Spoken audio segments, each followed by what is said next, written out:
Барлықтарыңызға сәлем достар, сендер менің арнамдасыңдар. Мен қазір сендерге қалай слайм жасау керектігін үйрететін болам. Сендер осындай два клеймен, два клей деп айтады екен. Мен два клей деп айта берем.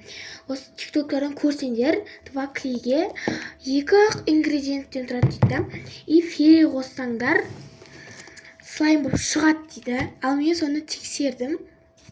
Ондай слайм шықпады мені. Просто так сұйық зат шықты. Ол слайм деуге де болмайды.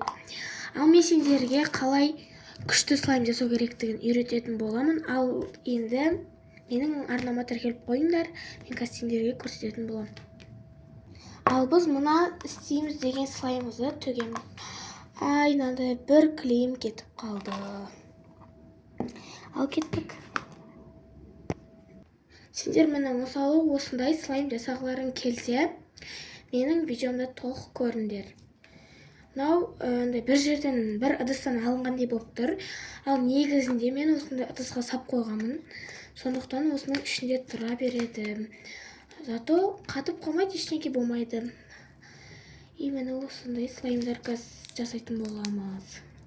Сөйтіп сәл қолдарыңа үйретіп асаңдар, негізінде жабыспайды. Просто менікі сәл жабысып тұр. Негізінде қолдарыңа үйретсеңдер жабысатын слайм. Ал кеттік. Және де мына слаймның иісі өте күшті. Мен көріп, мысалы, таңғалып қалдым. Мына істегеніме де бір жерде өкінбеймін. Ол үшін негізінде көптеген зат керек емес деп айтсам болады. Өйткені бұның заттарына үш ингредиент керек болады. Именно. Ал оның ингредиенттерін көрсетем. Ал біз бастайық. Ең басты ингредиенті ол бізде 801 два клей, короче. Мен бұны қанша рет істеп, уже бір мынандай қалыпты ішінде. Енді осыдан істейміз. Мен көп істеген соң ішінде аз-аздан қаптым. Екінші ингредиент бізде любой пена для брайти, короче, тілім келмейді. Сақал қыратын любой болады. Менде осындай арко. Бірақ басқалар 2500-2050 қымбат, ал мыналар 850 теңге біздің кезінде. Ал потом бізде борный кислота. Бұл бізде 250 теңге тұрады. Бұдан көп қолданғаннан кейін ішінде кішкене қапты бұдан атош. Ал мен жаңағы ыдысымды аламын и қазір қосамыз бәрін. Бірінші бұны араластыру үшін бізге араластыратын зат керек. Сондықтан бір нәрсе тауып алу керек. Или осылай істей береміз. Короче, ең бірінші клеймізді ашамыз. Міне ішінде.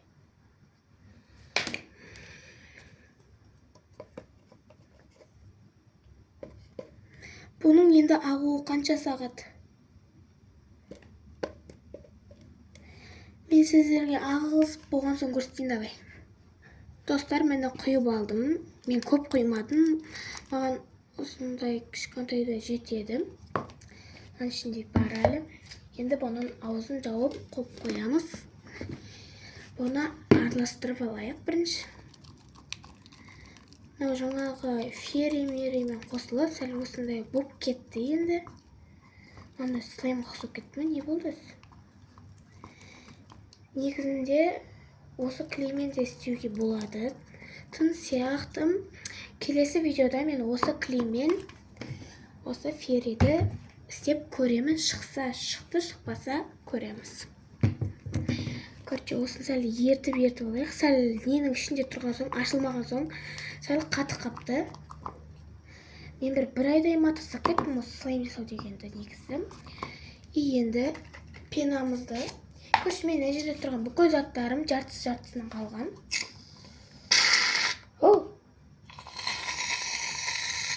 Достар, қазір құйып ойынша пенамны. Достар, күртчинаны ішінде толып батыр. Бірақ ағыздырсам шықпайды. Сондықтан не істеп көрейікші. Мен осымен екінші пена құрттым. Феерия қосып көрейікші. Давай ма?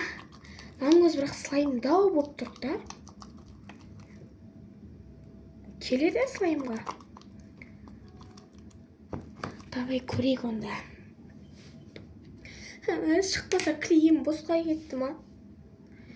Көп қимай қояқ. Деп алып, көп қойып отсам бәле ма? Негізінде шықпаса не істеймін? Шығу керек негізінде. Сендерге көрінбей жатса мені көрсетейін. Шығатын сияқты вроде. Неге осы көрейік? Борный кислота. Борный кислота негізінде көп балаларға ұстауға болмайды андай. Негізінде бұны балдарға ұстауға болмайды да, кішкентайларға. Кішкентай қосып көрдік. Сәл-ақ слаймге келді.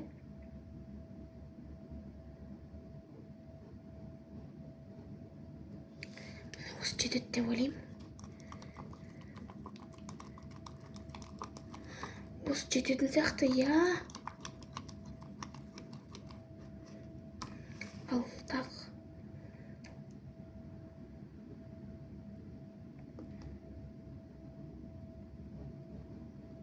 Ал. Енді аузын жауып қойсайық борный кислотаны. Негізінде осы заттарды шығарған адамға рахмет. Короче, слайм сияқты болып жатыр.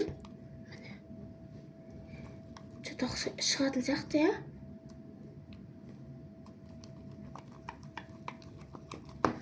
Давай, ферик кішкене қосып жіберейік. Менің ойымша ферик кем болған сияқты.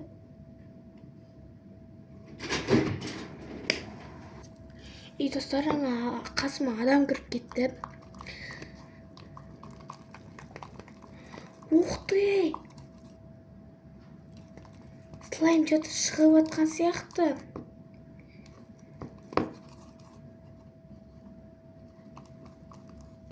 Так, қосып жібермесек.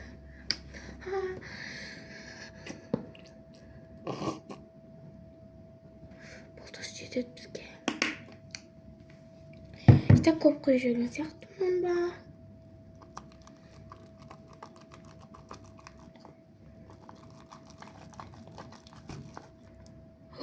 Слайм шықты, достар.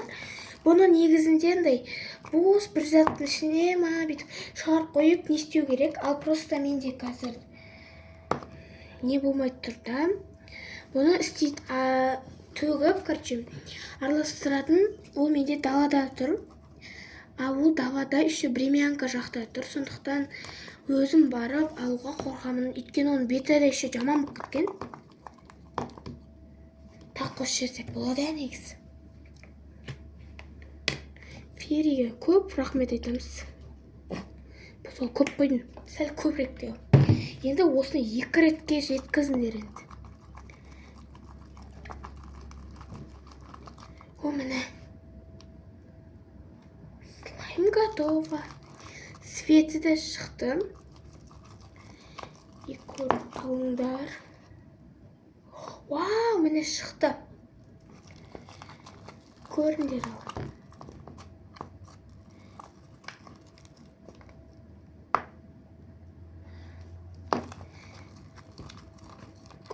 Араластырып қолға үйрету керек, короче, достар.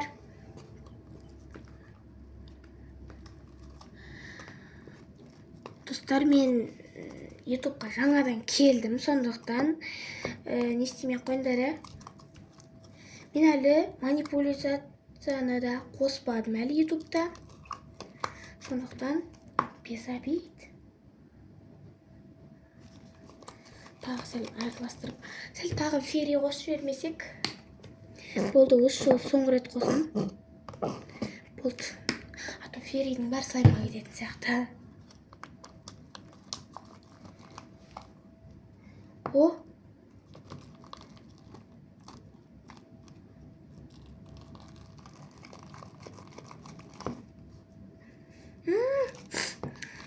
лаймның потом ой лаймның дептім лимонның иісі қатты шығып кетті мынадан. Ана слаймнан да күшті болып шықты ғой. Андай слайм қалай ұстамауға болады? Мен істеген слаймның бәрі қолыма жабысатын. Ал мынау слайм екен жоқ что-то. Короче, именно аны ұстау керек.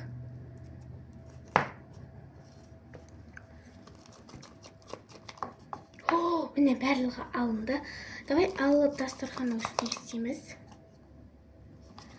Сәл тағы үсті не қылбайыншы.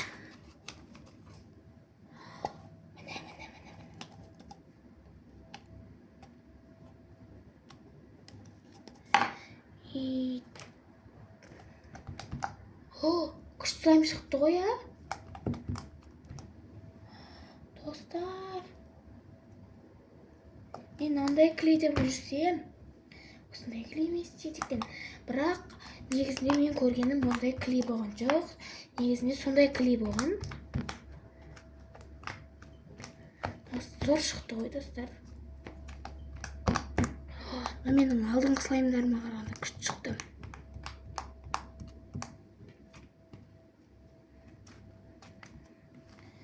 Енді сәл оны қолға үйретіп алу керек та.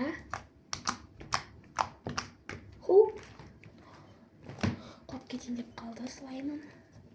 Үстіп қолға үйретіп алып, сосын мыжа беру керек уже.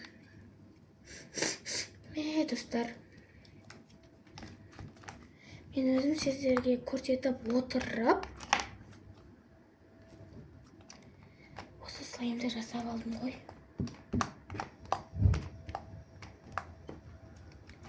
Всем пока, достар. Осымен менің видеомды соңына дейін көргендеріңізге рахмет. Осы рецепті істеп көріңіздер. И зор шығады екен. Жұрттар бұндай слаймдарға басқалар осындай қылып шығару үшін крем қосып жатыр. Короче, пластилин сияқты болып шығады да басында бәрінікі. Сөйтіп сонымен соған крем қосып осындай слайм шығып жатыр. Ал сіздер бұндай слаймды осылай ақ істей салсаңыздар күшті шығады.